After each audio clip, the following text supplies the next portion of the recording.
Hi guys, welcome back to another YouTube video. It's me, Ahmed. Today, basically, I'm going to...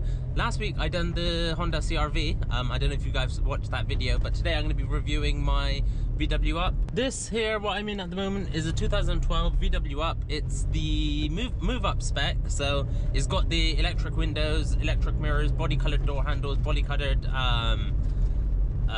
wing mirrors, body-colored door handles, and things like that, which the base spec doesn't have, believe it or not, which I've had as well. And that was my little race car. I had many years ago, my first real proper car was a 2012 as well, a 62 red CP62 AMU. It was a white vwup take-up, so it was base spec, bottom of the range, and I refer to it as the lightweight special. It did not have central locking, it didn't have electric windows, it didn't have any extras, no AC. Like this has got AC as well, this one's got stop start, it's got just all the, you know, just the usual stuff, but no extra trims. That never had the boot floor. So yeah, being the move up spec, this is not top spec. Well, no, it's not top spec, but it feels nice after that take up I used to have as my first car. But yeah, so it's a 1 litre, 59 horsepower, and believe it or not, it is very good. I've been up and down the country in it. I've never had any problems driving this around. This one we bought at 150k miles. I'm on 160,000 basically now. Well, 159,955 as we speak. But basically, yeah, I've never had any problems. I've done 10k miles in March, so what's that? 6 months, 7 months, something like that. No, March, April, May, June, July, September, October, November, December. 8 months. I've done basically 10k miles. Well, exactly, nearly just 10k minus, no, 10 minus 10k miles. And yeah, honestly, it's never skipped a beat, never had no problems, and they are super reliable cars. So you can see that's the dash there. It's a nice little dash. I do like this over a lot of modern cars. You've got a proper dash, so you've got your rev counter, your speedo, and a fuel gauge. I mean, what is lacking is a temperature gauge, but all in all, is a proper dash. Like a lot of cars these days, these little city cars, they don't even have a rev counter or anything like that. So yeah, they're pretty useless. But yeah, you can see I've got electric mirrors over here. Ignore that I'm wearing flip-flops. Yeah, that's how I drive. But yeah, no, all in all, it is a cool little car. 5-speed manual gearbox as well. And to be honest, I really like the gear shifts on these. They're better than a lot of cars that I have driven. And yeah, look, you can see a nice flat bottom steering wheel, glossy dash as well. In the take-up, my last one, they don't come with a glossy dash, so you can see it's got some glossy panels on the dashboard, and they've got these silver trims over here as well. The take-up didn't have any of that sort of stuff. But yeah, no, it's a nice little car, and we'll give you a quick tour of the... Actually, no, another thing, it's got the glossy gear stick cover as well. So this is something that just pops on and off, but it wasn't removable on the take-up. So yeah, obviously it's a 2-door. I've always preferred the 2 doors because I just think they just look much better than the 3 doors. Sorry, the 5 doors. It just looks more sporty and more, it just looks more my kind of car. I don't want something that looks like a 4-door wagon. I mean, I don't really use the back doors anyway, so yeah, it just makes it look more like a van, a family car, and all the rest of it, which I don't really want.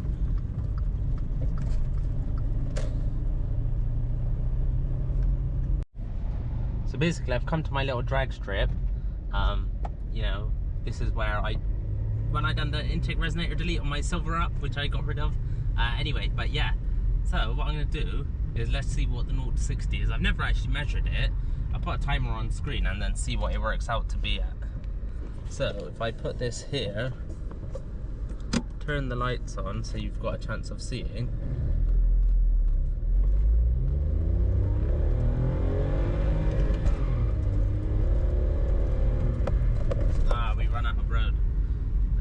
Coming, so yeah, oh well, but maybe next time. Plus it's icy anyway, so it's not worth it. But yeah, we'll give you a quick tour of the outside and then run through a few specs and whatnot. Well, there's not really any specs to run through. It's a 3-door little hatchback, £20 a year road tax, and happy days, that's all there is to it. So basically here we are. here's the little car. And this one, unlike my last one which I had, the blue one, well, that wasn't my last one, but unlike the blue one I used to have, this one is completely stock. There's nothing done to it that I've changed.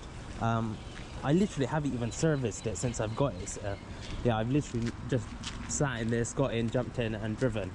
But here it is. You can see last night I went to, where did I go? I went past Chelmsford. I went to pick up some wheels for my MX-5. So yeah, here you can see I picked up some literally brand new rubber. So they're the SVT wheels I picked up, and there's loads of room, honestly. We've had 2 sets of wheels in here as well, 18-inch and 17-inch, and this car has literally done it. This one, because like I was saying, is the move up, it comes with this optional extra of this thing here. So there's a variable boot floor. I need to tidy up the boot. But one thing I don't like about the ups, their flooring on the carpet in the boot well is load of rubbish. It fails all the time. But yeah, so I've got a little jump pack in there as well, just emergency one. But yeah, carrier bags, all that rubbish. Anyway, this is like the little shopping trolley. But yeah, so it's got a nice little boot floor so I can hide the rubbish underneath, and then on top is still tidy. But yeah, so I went to London last night, actually, past London, so over the across the M4, over the M25, and here it is. Like, it done the job without any issues. And you know when people say they want, like, I don't know, people say they want stage 7 remap, 800 horsepower or whatever, 7 turbos. Like, bro, honestly, this is faster than all of your cars put together. Like, on the road you can't go faster than 20 miles an hour anyway. And with most people, anyone with a remapped car, honestly, I don't know anyone that's driven fast.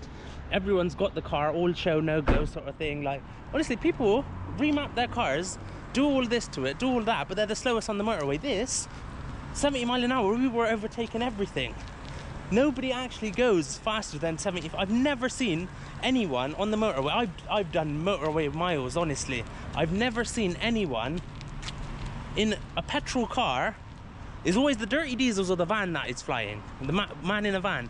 Otherwise, no one's actually using their car. Everyone just pottering around. If you can't afford the car, don't buy it, innit? But yeah, that's one thing that really frustrates me. People get all of these nice cars, spend so much money doing them up, doing this, doing that, and they're driving the slowest. Like, what's the point? You may as well have got that dirty diesel you see smoking down the motorway doing some speeds. I mean, I'm not promoting speeding, but these people that do all of this can't even drive their car to, like, say 5% of the potential. Anyway, back to the car review. But anyway, yeah, I don't see why people buy and spend all this money on their car, and they're the slowest on the roads. And why are you spending all this money to make it faster if you're going to drive slower at the end of it? Anyway, but yeah, here's the 3-door. The Up Mii Citigo is basically the same car. Oh yeah, this one's also the Blue Motion. So it comes with free road tax, and is a stop-start one as well. I think because it's the Blue Motion is free road tax, I don't need to pay. Also, you can see, if you look carefully, you'll see the crinkles. We're not wrapped, we tinted this ourselves, so yeah. The side one's not too bad. I've tinted them. You can see it's basically perfect, the side ones. There's a little bit of crinkling here where I overheated it. There you go, you can see there. But otherwise, it's perfect, and I'm quite happy with how it's turned out. I think maybe 15 pounds of tinting film, like this one. Again, in that same corner where I was heating it, it didn't come out. But otherwise, yeah, it's faultless. Oh no, there's some in there as well. Yeah, can you see it? Yeah. But no, I'm happy with it. For 15 pounds of film, and I've done it myself, it's not bad. Like, here's a 3-door. It's got... I folded the seats down, obviously. But one thing I do like, it's got big size cup holders. It's got loads, so 2 behind it, 1 in that corner, 1 over here. It's got these ones here, and they've got sensible sized door bins as well, like proper. And then you come back, obviously I pointed that one out there. You've got another cup holder as well here. Yeah, my car is a mess right now. And then you can see massive door bin again, and more cup holders. So yeah, no, in terms of storage, this is amazing. It's got all the space you need. You've got coin holders, card holders, and everything in here as well. You've got your sunglasses holder. Most cars have them up here, but yeah, no, why not have it in your glove box, and that way they're just hidden away. But yeah, no, it's a nice little car. It's still got the 14-inch steelies. I did want to spend a small fortune on this, lower it like my blue one I did, change the wheels, do a little bit of poly bushing and whatnot, but I'm not sure. I even put like a smaller aerial, just little things, and wrap the roof on my blue one. But yeah, this one I'm not sure what I'm going to do with yet. At the moment it's just the motorway cruiser sort of thing.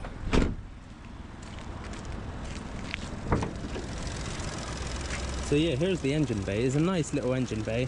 One thing that these cars do suffer from is the bushings on the airbox fail at the back, so that's why it's rattling. I haven't done the intake resonator delete like I did on the silver one and the blue one and the white one. I've not done it on this one yet. There's no real reason why I haven't. I just haven't had the time to.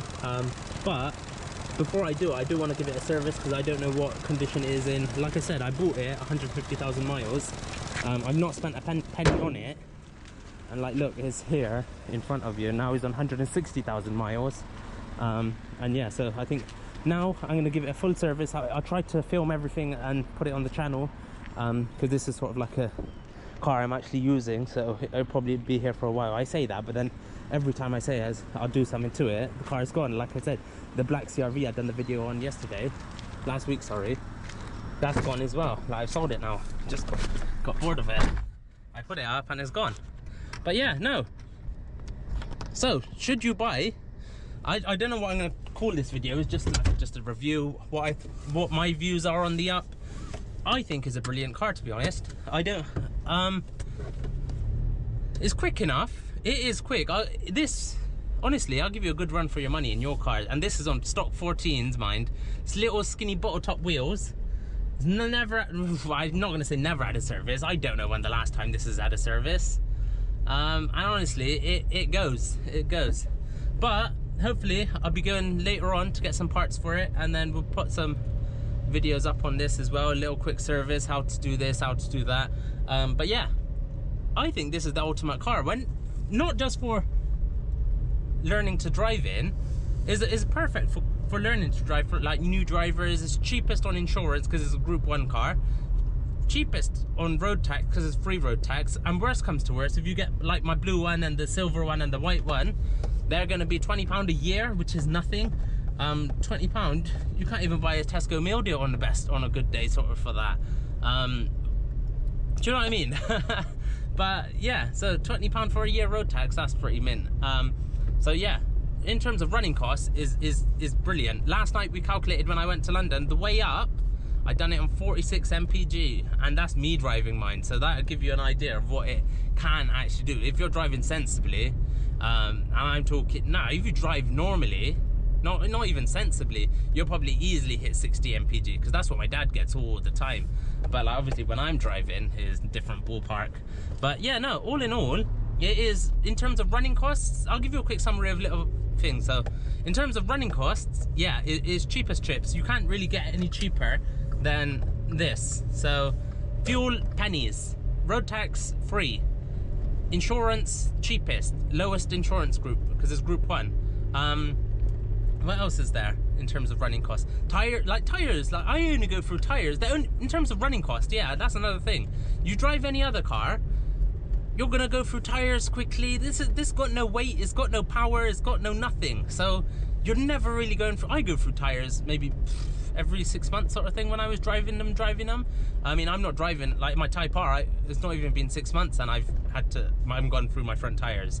But yeah, so this tires and brakes, honestly, you change them once, you almost never have to do it again.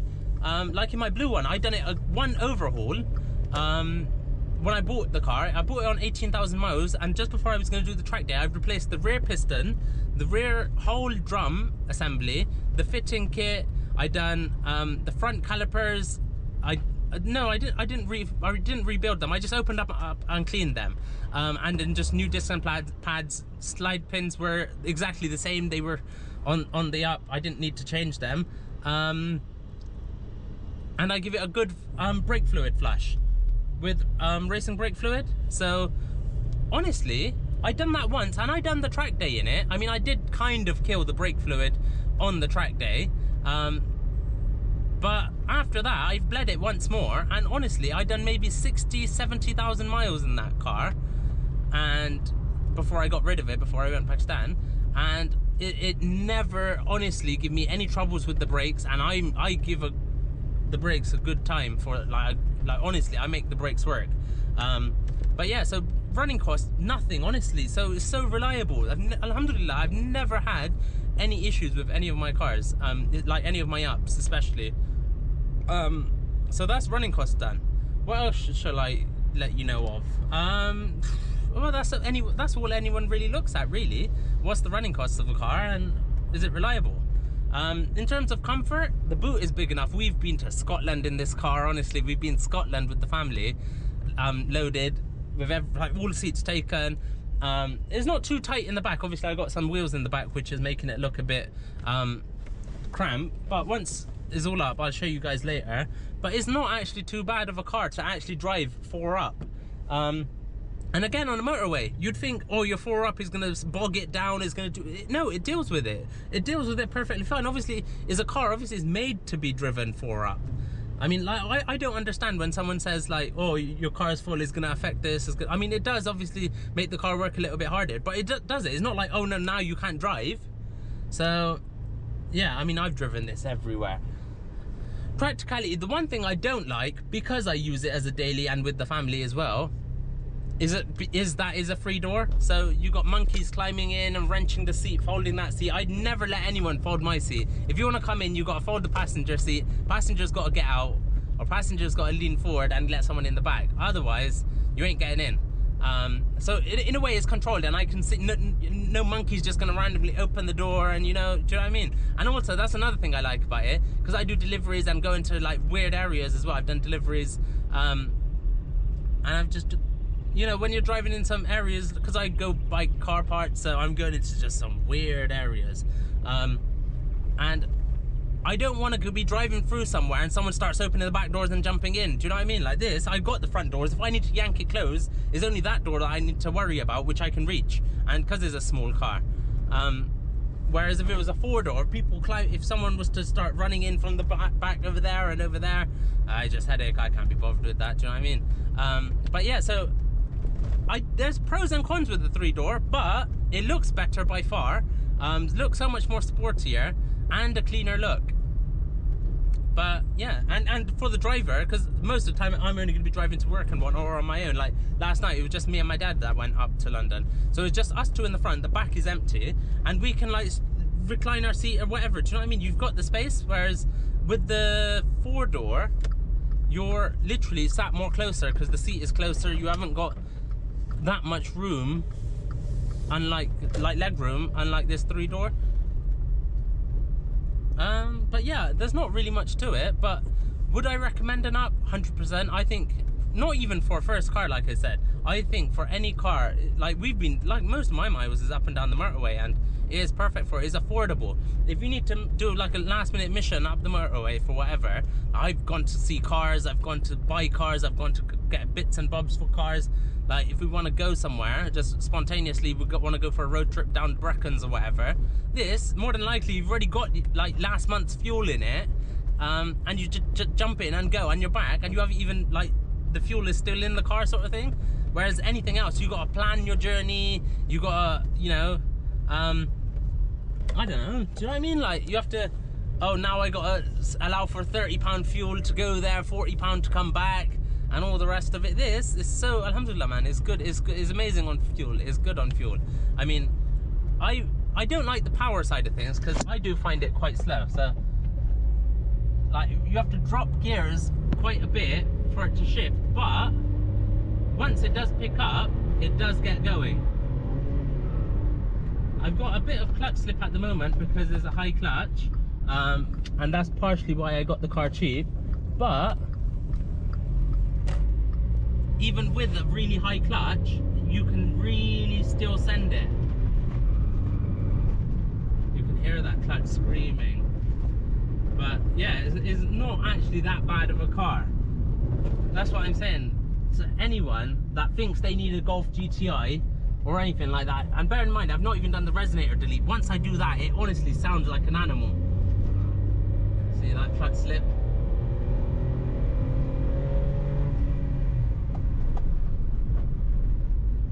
yeah, no, I do really rate the cars. I mean, I've done track days in them and I drive them fast and hard and I've never had any problems, and it deals with it. And it is embarrassing for these M3s, your E classes, your C classes, you know, your wannabe, I don't know what you want to call them, you know, these people who think they got, you know, I don't know, maybe you don't know, but you know, these people who think they can drive, and not just they drive, they've got some bad boy car, but you smoke them in this little VW, and I'm wearing my jabbal, my flip-flops, and I'll still smoke you, honestly. But yeah, no, all in all, 100%, I would recommend. And yeah, no, it's a great car. It's a great car all round. And it's VW, so it's naturally got the reliability. And one good thing is these cars from factory came with a galvanized body. So in theory, technically, you should never encounter any real rust issues. But yeah, no, if you guys have any more questions on the VW ups, let me know, and then I'll try to answer them. I mean, I've had a few ups, and I've maybe over 100,000 miles in them, in various ones. I mean, all the 60 horsepower ones. I've never bought the 75 or the 95 TSI or the GTI or anything like that. But yeah, if you guys got any questions or anything you want to know, let me know in the comments, and let me know what you thought of this video, and if there's any other things that you want me to include in my reviews of my cars that I have. But yeah, no, yeah, I hope you guys enjoyed the video. Make sure you like, comment, share, subscribe. And yeah, just don't call me out for anything that you didn't like that I said, because that's a you problem if you didn't agree with something I said. But yeah, anyway, yeah, thanks for watching.